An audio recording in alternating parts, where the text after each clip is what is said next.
In today's video, I'm going to teach you how to properly size your research poster design in PowerPoint.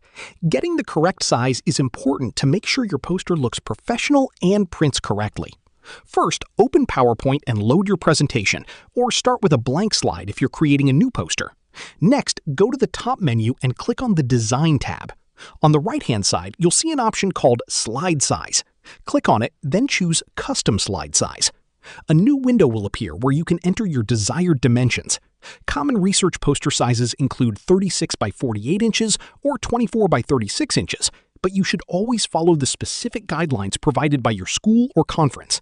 Enter the width and height according to your required size, and make sure to select the correct orientation, either landscape or portrait. After that, click OK. You may see a prompt asking whether you want to maximize content or ensure fit. Choose Ensure Fit so your content adjusts properly without getting cut off. And that's it. Your slide is now set to the correct poster size, and you can continue designing with confidence. Thanks for watching, and good luck with your research presentation.